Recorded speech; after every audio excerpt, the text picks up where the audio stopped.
Hi, everybody. Today is Tuesday, December 17th, and our friend Dr. Gilbert Doctorow is back with us. Welcome back, Gilbert. Oh, good to be with you. Let's get started, Gilbert, with what's going on in the Middle East. In your opinion, what's right now, what would be the Russian policy in the Middle East after this crisis, the toppling of Assad regime in the Middle East in Syria? Well, all the Western media have been celebrating for the last 10 week or more the demise of Assad, his government, and which is seen as a great loss for the Russians, a black eye for Putin and so forth. That's understandable. That's in line with the overall propaganda that anything that could be presented as being bad for Russia has to get first page attention because of the newspapers, because it takes your mind off of the disaster that's going on day by day in Ukraine, which I assume we'll talk about soon. But this is dead wrong, and what has happened, and the analyses that I've heard from some of the guests on your show and on other leading interview programs have caused me to reflect a little bit about what I was saying on the Russian activities in 2015, 2017, when they, as we all know, saved the regime of Bashar al-Assad. Was that what they were doing? And have the Russians lost Syria? Well, first of all, you can't lose something that you don't own. And that has to be taken as a first point. Syria was not a Russian possession to lose. And so what if the Russians didn't take control of Syria in some important way, then what were they doing there in 2015 to 17? And couldn't you say that the Russians' failure to respond to Israeli air raids over Syria or to any other complications like the Americans' continued presence on the southeast of Syria, their support for the Kurds. Russians didn't do anything about this. What does that tell you? It causes you to go back to first principles. What were the Russians doing there altogether? And I'd say, in light of these developments, my rereading of the Russian activity in the Syrian civil war was they were there to fight the Islamic government, the Islamic Caliphate. And they were doing it not for the benefit of Bashar al-Assad. They were doing it for themselves because, let's recollect, this movement, ISIS, was deeply ideological and had great ambitions for controlling not just the Middle East, but influence on the Russian Caucasus. So Russia was there to destroy ISIS, to protect itself from a contagious and very dangerous ideology and movement, dangerous to its control of its southern borders. And they succeeded. America said it was doing the same thing. It was fighting ISIS, which was rubbish. The Americans were there twiddling their thumbs much of the time until they were challenged by the Russians to do something also. Then, when the Russians smashed ISIS by their very heavy air bombardment and by coordinated action with Syrian proxies on the ground, then the Americans took claimed victory over ISIS. That was all false. The Russian presence was there, I said, on a very limited basis, and they had no formal obligations to prop up the Assad government. They de facto, they offered their assistance in 2018, I understand, and Assad rejected it. He was keeping his options open. This is something, these issues are overlooked, intentionally overlooked, by those who want to simplify it into black and white. The Russians have been very cautious dealing with Middle Eastern countries because of and as far north as Turkey and as far east as Iran, because these countries all have been duplicitous. They all have potentially, if given the opportunity, stabbed their allies in the back for the sake of opportunism and a quick change. And opportunism in the whole area has spelled one thing: the United States offering to relieve the sanctions or otherwise make life easier for one or another country that it has been bullying for decades.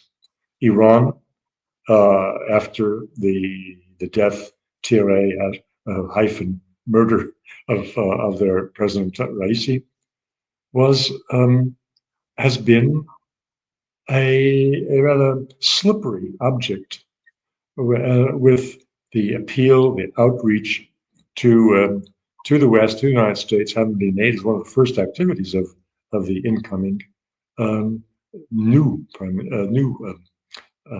head of the Iranian government. And the Russians saw that it failed. That is to say, they got the back of the hand treatment from the States. There was the attack on Hezbollah's chief within visiting for the inauguration, and they understood in Tehran that the West was not their friend and had no intention of becoming their friend, and so they backed away. And again, were very hotly pursuing Moscow for conclusion of this comprehensive cooperation agreement, which includes a big mutual defense. You mean Hamas chief? Oh yes, the Hamas chief, exactly. And so the Russians have been cautious with Iran, and the Russians certainly were cautious with Assad, and had reason to be, as I have learned from some of these latest interviews by people who know profoundly more than I did about Syria-Russian relations, Syrian-U.S. relations, that the Russians even entertained replacing Assad in 2011. This was something I wasn't aware of, but it adds to the general background that these sides have been like two scorpions, engaging one another. There was no real certainty that their interests were more than for a period of useful time and no more. So the Russians, as I said, had nothing to lose in Syria because they didn't own it. Now, as for the bases, of course, a lot of tension is there.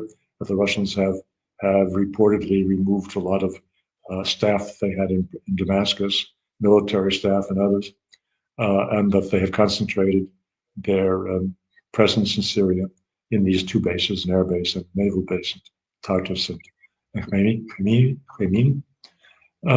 But will they stay there?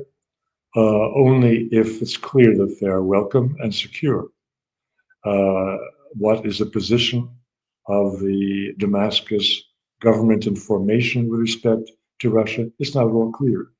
The only thing that is perfectly clear is that the EU visitors have, and those who are speaking for Brussels, have made it loud and have made it clear by the megaphone diplomacy that they will not deal with Damascus until and unless Damascus pushes the Russians out of Syria.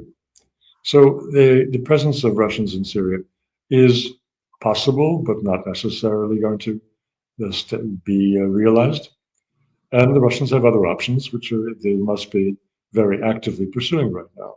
Some actions, that is, options which I've mentioned a week ago, whether it be Iran or Algeria or Egypt. So the Russians will not be removed from the Mediterranean, that's for sure. There's very little, almost no discussion on Russian state television of what is happening in Syria. Surely it is a source of embarrassment, only because the West is doing everything possible in its mainstream propaganda to make it appear to be a Russian loss. And of course, there are those Russians who ask reasonably, is it true? Can it be that our government has been outmaneuvered and outdone by U.S. and Israeli diplomacy and military action in Syria, and of course Turkish. So we are waiting On Thursday, Mr. Putin makes his annual direct call program. That is, the whole nation has the possibility of submitting questions to him either by email or by telephone messages, whatever. 1 million people are said to have left with the call center their questions for their president. And people are asking, will he allow questions about Syria to be directed to him, and will he answer them? Well, the first already tells you about the second. He has every possibility to ensure that such embarrassing questions are not posed, but perhaps he will take it.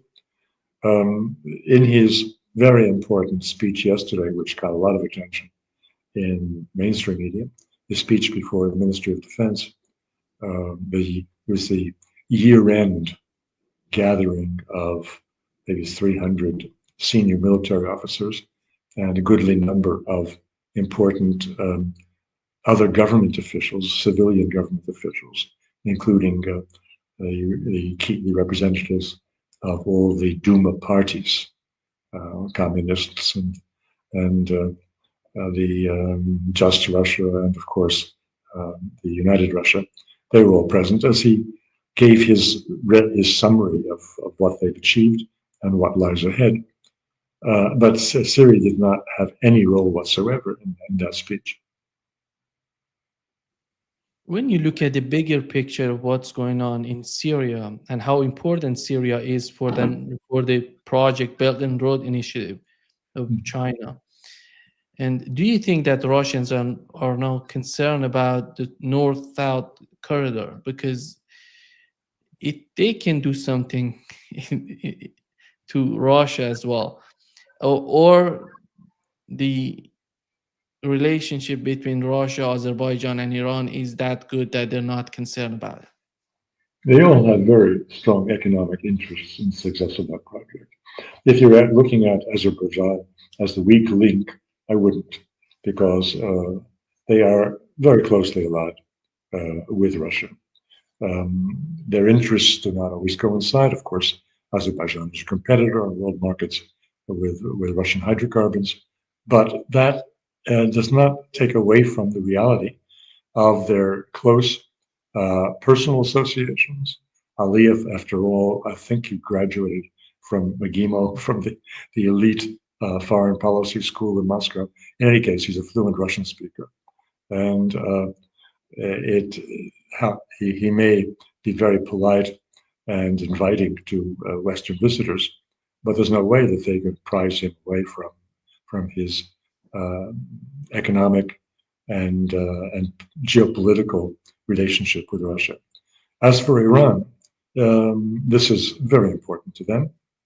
It gives them serious economic importance in the region because it facilitates better relations with India, of course, because India is the main beneficiary at the end of the pipeline, at the end of the north-south corridor for the traffic. So traffic that goes not just to Russia, but traffic that goes into Central Asia also. This is a multi-purpose north-south route with many beneficiaries. Just like the question of relations with Erdogan, it's inconceivable that any misunderstanding or mutual dislike that comes out of what Erdogan has done in Syria will interfere with the very deep economic shared interests that Turkey has with Russia. These are bigger than the individuals. And we've learned from the president of Iran that since they took power in Iran, they were working closely with Russians in various groups in order to this new agreement that they're going to sign in, if I'm not mistaken, by January 25th in Russia. Yeah. And do you feel that right now the new government in Iran, you've mentioned that with the case of Ismail Haniyeh in Iran, the assassination, how do you find the behavior of the government in Iran? Do you think, are they getting to the point that they have to be closer to Russia, China, and the East? Well, a lot. You'll notice that this is scheduled for 5 days after the inauguration of Trump, and he is a central figure in the calculations that Iran must be making today. Uh, do they want to genuinely throw their lot in with Russia and with China, of course, or are they going to see greater economic benefit and geopolitical benefit by an outreach and accommodation with the Americans? As things look now, there would be no reason for Tehran to expect an accommodation with Mr. Trump. Now that could be a misreading because he may, as I have said elsewhere and in other uh, uh, writings of mine, it may be that Mr. Trump has concentrated the most loudmouth and ill-mannered uh, America First people who are keen uh, on wars with China and with uncoupling the axis of Russia, China, North Korea, and Iran. It could be that he is genuinely sympathetic to these ideas and therefore has appointed them, or it could be, as I think more likely, that he has gathered them all in one place so they're under his tight control and all beholden to him so that they cannot double cross him in public space. And that his intention is, after a decent pause, like 6 months, to make an outreach to Iran. That cannot be dismissed. But if you are in a situation as Iran is today, you'd be taking a very risky route if you were to decline a close economic, military, and other more general cooperation with Russia, which is just before you, and to have nothing in your hands while waiting for a clarification on what Mr. Trump is actually going to do. It would be taking a very big risk that you're caught, particularly caught at this very moment when what protection you had from air defenses in Syria have now been completely obliterated. When there is a free flight zone over Syria for attacking U.S. and Israeli aircraft intent on doing the kind of destruction in your country as they've done elsewhere in the Middle East in the last year. Therefore, I don't think that they have a big anguish over this decision. I think they will go ahead and sign up with Russia and make the best of it. How about, we know how the Biden administration is obsessed with the conflict in Ukraine. In my opinion, one of the main reasons for what's going on in Syria was the war in Ukraine, because they wanted, before leaving Washington, they wanted to inflict some sort of suffering to Russians. And do you think that the way that the Biden administration is continuing in their support for Ukraine, do you think that what is going on in their mind right now? Because we know that Trump, even recently in his talk with the press, he said that he wants to put an end. He wants a deal in Ukraine. But after all, what's happening right now in the mind of the Biden administration? Well, we've understood for some time that Biden, in these last 2 months, now it's down to 1 month, wants to ensure his legacy. And one way to do that, the legacy has not just an international affairs dimension, but I think more importantly for him personally, it's domestic affairs. His Biden economics, his belief that he has created a much more prosperous America, even though Americans voters didn't um, understand that, didn't resonate with them. Nonetheless, he believes that the country is economically much stronger because of the various legislative actions that he got through Congress, the vast amount of money and debt money that he has distributed for the sake of new and coming technologies, and by his pursuit of the containment on China. Nonetheless, the he is in these last weeks doing as much as possible on the international front to embroil the incoming administration in foreign affairs problems that will distract them, which will absorb their attention, and keep them away, keep Mr. Trump away during the honeymoon period of any new government, any new administration, from the vast domestic reforms or changes, reversal of everything that Biden did that Trump has otherwise declared in his pre-electoral messages. So there are at least two dimensions here, two sides to what Biden is doing. One is, on the face of it, yes, to so provoke the Russians that he hopes they will do something that makes it impossible for Trump to pursue a peace agreement, because the whole American society will be too riled by what the Russians have just done. And what could they do is attack a NATO asset or a U.S. asset in Europe or in the Middle East as a retaliation for these various missile strikes on their territory. So he's hoping for that, for finally to break the restraint of Mr. Putin and compel him to do something irresponsible that ruins the peace initiative of Trump, and to keep Trump away from his domestic policies, because he will be busy full time gathering support in Congress to deal with a new Russian threat. I think when it comes to any sort of deal, we have to consider what's the reality of the battleground right now and how they can negotiate on these terms that maybe the terms that Russia would put on the table. Because Donald Trump, I don't see he's going to get along with Zelensky's plan, because it's not a viable choice. What is the reality on the ground right now?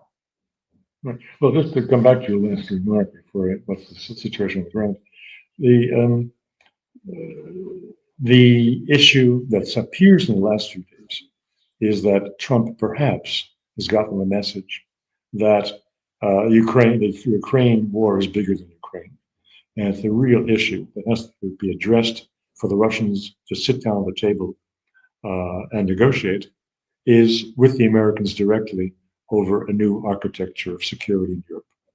I think that message is sinking in the Trump camp, and if so, then definitely the Russians will be very pleased to enter into negotiations, even if the starting point compromises on the terms of settlement with Kiev are not acceptable to them.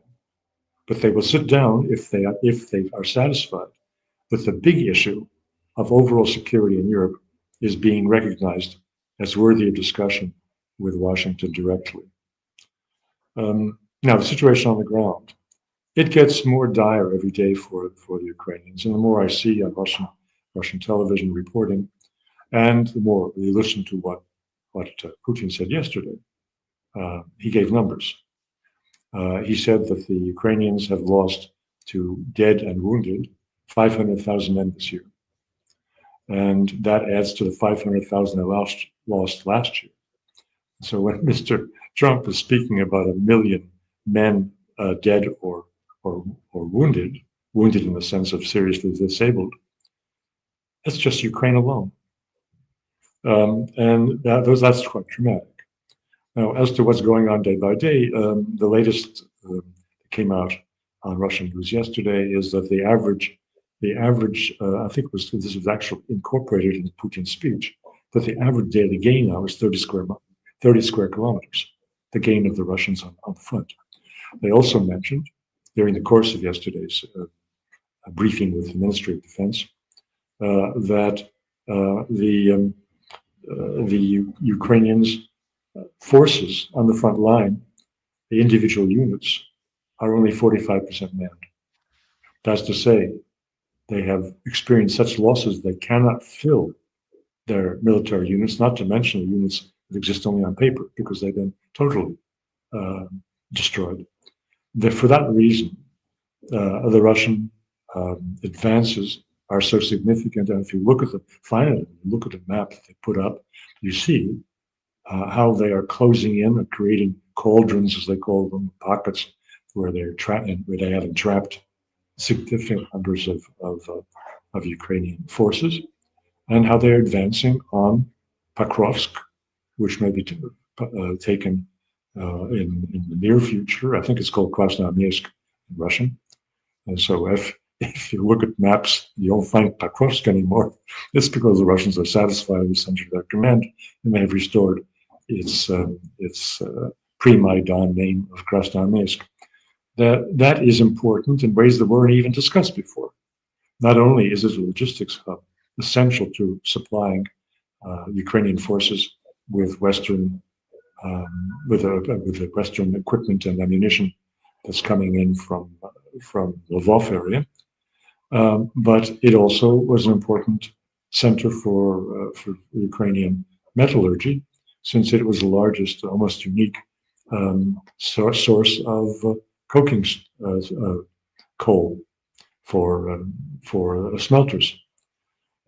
So this town, which was 60,000 in number before the onset of the hostilities, is now partly occupied. They're entering from nearby, from 2-3 kilometers away. They're entering. Russian forces are entering the sea, and in a matter of weeks, how much time it takes depends on how much destruction they have to do of high-rise buildings where snipers are hiding out, and so forth. But they will take it. It's clear as day. And when they do that, then the road is open. As Mr. Trump was saying yesterday, how flat the land is there. Yes, it is flat, indeed, except for some elevations. And once they have Pakrovsk, then they will be rolling westward towards these significant towns, significant from 2014, when they were the points of resistance of the Russian-speaking Ukrainians in Donbass to the Ukrainian military forces that were attacking them at the outbreak of the civil war. And this is Slavyansk and Kramatorsk. Once they reach that, they're more than about 60% across what is Donetsk region, or now it's called Republic. The two main regions of Donbass are Lugansk and Donetsk. Lugansk is 98% held by the Russians, but Donetsk has been the tough case. It was tough in every respect. The biggest fortifications of the Ukrainians were in Donetsk.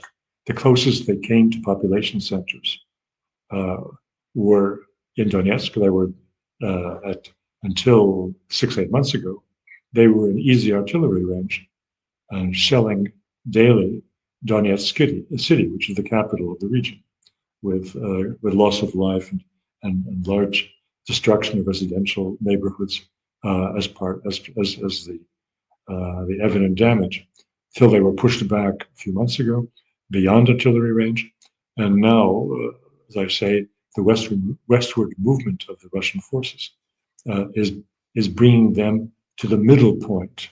That's east-west middle divide in the Donetsk region, and that's clean sweep from there to the Dnieper River.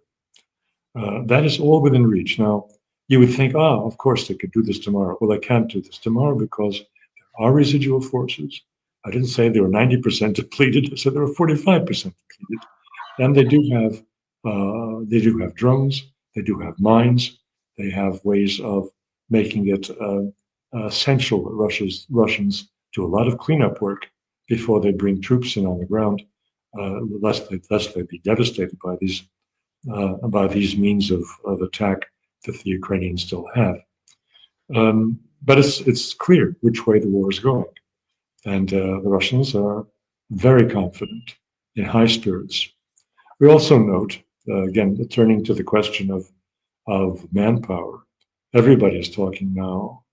Washington made a great point on how the Ukrainians have to reduce the mobilization age to 18 from 25, and bring up their numbers because we've given them so many supplies, but they don't have the soldiers. Well, the Russians, as was again came out in yesterday's briefing, that Putin and Belousov, the Minister of Defense, delivered to the assembled generals and political leaders in Moscow yesterday, that the Russians recruited kontraktniki, as they call them. These are the sign up of volunteer soldiers who are paid. They're paid rather handsomely upon signing contract for, I think, 6 months service on the front lines. They're paid between 8,000 and 10,000 euros at sign up, and then they receive a rather handsome monthly salary for the time that they're actually at the front. But last year it was 300,000. Now, as we're in mid-December, it'll be 400,000 this year. 400,000 people have signed up. They were not mobilized. They weren't in a war with the draft administrators, as goes on in Ukraine.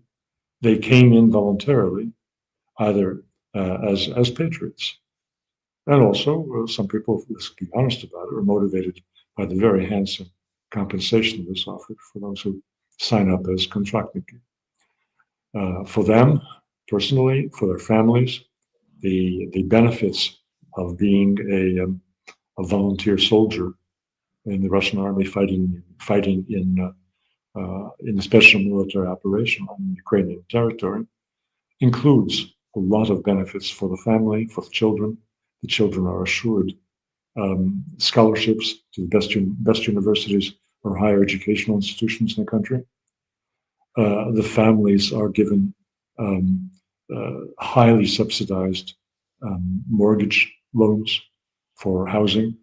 There are a lot of benefits that come with this, as well as a lot of pride, because the Putin government is promising that those who fight, those who show their valor in the field of battle, will become the elite of the new Russia. They will be held. He is holding out to them positions of importance in the local administrations across the country, and of course in the military, if they choose to pursue a military career.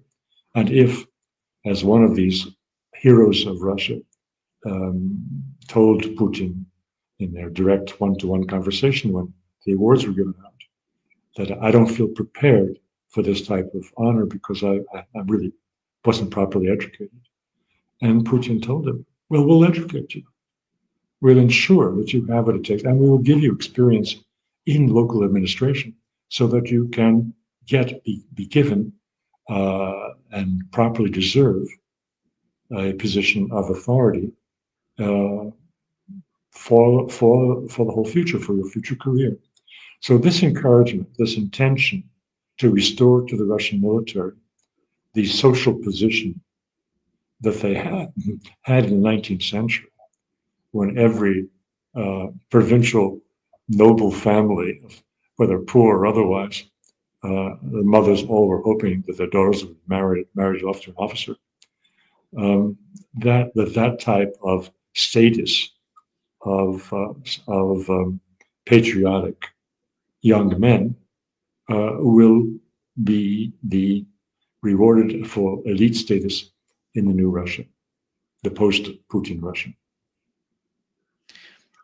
If you were to mention the main terms for any sort of negotiations right now for Russians, what would that be? And because in my opinion right now, what's going on right now in Russia with the recent terrorist attack in which General Kirillov with his aide were killed, is terrorism a concern for Russia coming from Ukraine?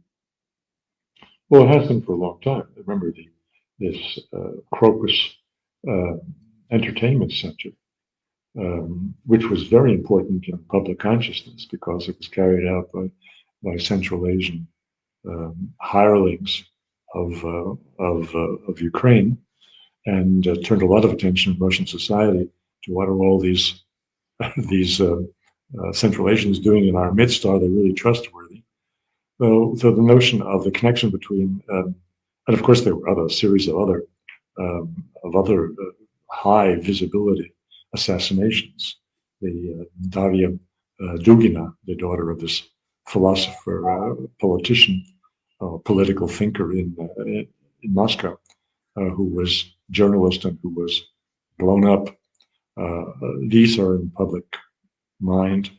Ukraine is closely linked, associated in Russian consciousness with terrorism. The incursion into Kursk region was initially described as an act of terror. Its tactical or even strategic dimension was not seen at once by the Russians, by the Russians, I think, by the Kremlin, and it was described as a terror act. So this falls in line, what we just learned about today, falls in line with this side, perhaps it's the only successful, in quotation marks, activity of the Zelensky grouping, gang. And certainly they are not succeeding well on the battlefield. But these things go hand in hand. Generally speaking, terrorism is an act of the losers, an act of those who do not have the wherewithal to conduct a proper military campaign. How do you see? Do you think that what has happened in Georgia would make happy, the Russian government happy, or there's still a lot of work to be done in Georgia? They're still having some sort of concerns in Georgia.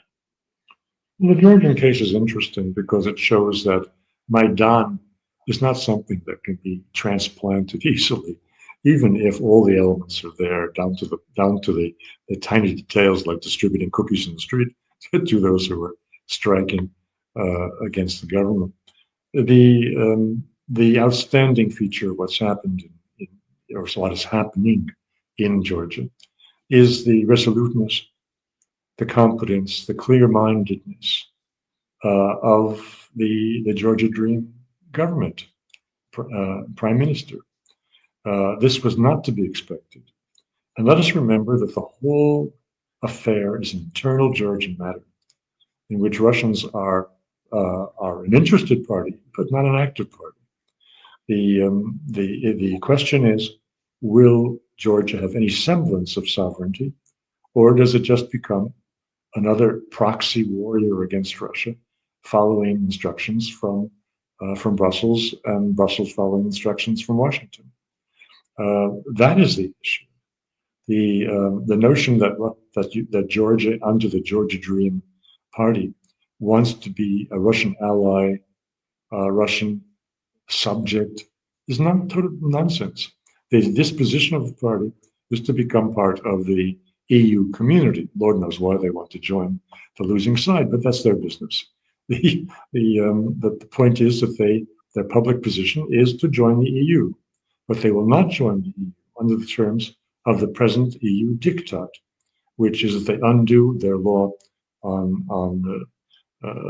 agents, foreign agents, which some European countries have similar. Of course, it all started in the States in the 1920s. And those laws are still on the books in the States. The issue of foreign agents is very clear. It's the means by which George Soros and the old democracy agencies, NGOs that Washington hatches, are able to subvert governments. And the Georgian government, the Georgia Dream Party, was insistent that it will not allow a subversion, that it will expose all channels of funding for sedition, and that they will not withdraw the law for the sake of furthering their admission to the EU. So the EU is acting with a fist and destroying its chances of influence over a government that is at, at heart sympathetic to the EU, but not sympathetic to being treated like slaves. In my, in my opinion, the day that the European Union decides to change its policy toward Ukraine, what they've been doing to Russia for almost 3 years, it's gonna fire back at them because the problems that they're making in Ukraine is gonna backfire if they stop sending more aids and weapons to Ukraine. And right now, when you look at the situation in the European Union, we have two leaders, Fico and the Hungarian president Orban. They're willing to go after peace, go after some sort of negotiations with Russia. But in your opinion, is all other European countries getting prepared for what's coming from the Trump administration and their policies? No, I think they're hiding their heads in the sand. They don't know how to deal with this. Of course, you have to give them a little bit of forgiveness because Trump has put these awful neocon uh, people into his administration, and I don't think this was an accident. I already gave one reason. Putting them all together in a room, and then he locks the door. There's more to it though. He is giving himself a second life insurance policy, besides having J.D. Vance as his vice president. That's his first life insurance policy. And this is the second one because people really have a hard time reading. What is his intent? Has he really been deceiving us the whole time? Us being the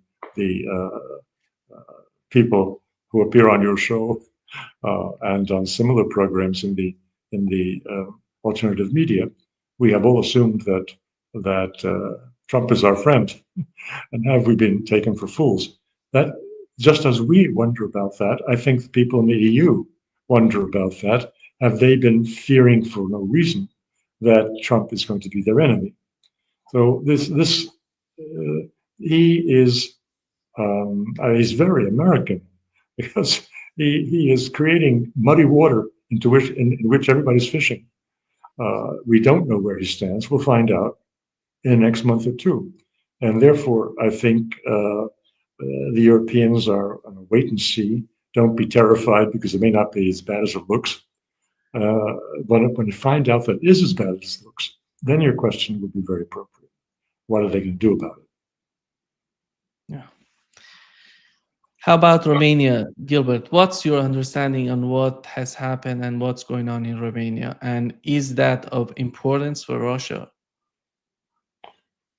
It's of great importance because it is a weather vane for the EU's policies in general with respect to democracy within the EU and with respect to allowing the people to determine the policies of their separate governments.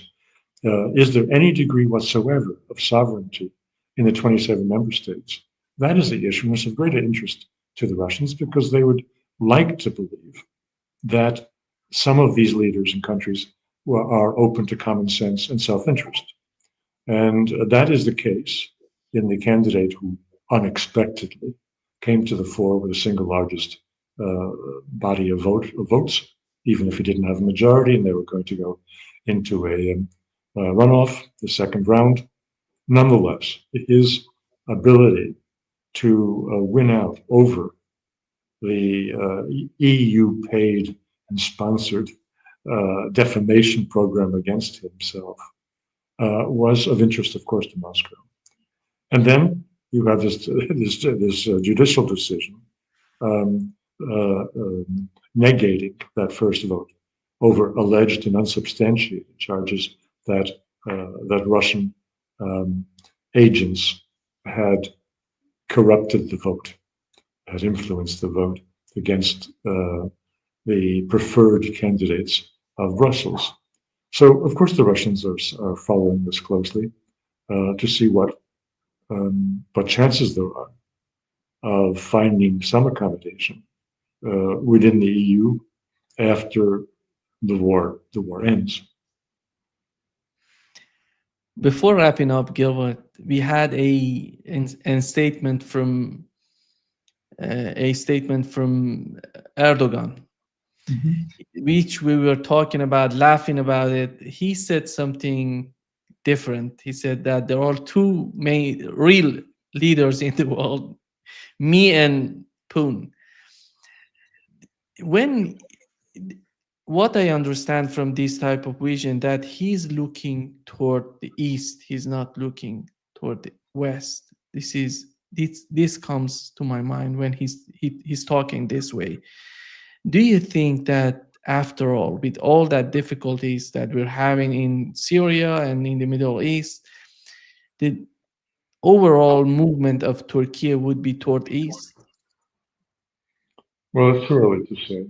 But as I mentioned a week ago, the Russians are not going to turn their back on him. They have very big projects that interest both Turkey and Russia equally. Uh, Therefore, it would be quite foolish to forego these, these very difficult to negotiate agreements over the gas hub, over the atomic power plant that the Russians are building, and so forth.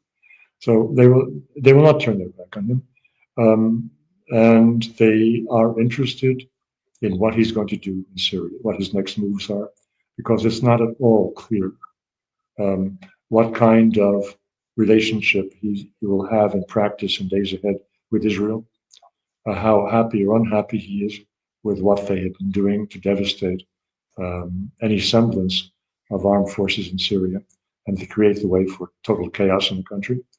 It is not clear how Erdogan's conflict of interests with the United States in the Kurdish zone will be regulated uh, now that Assad is out of the picture and the two sides are in direct confrontation over the fate of the Kurds in Syria.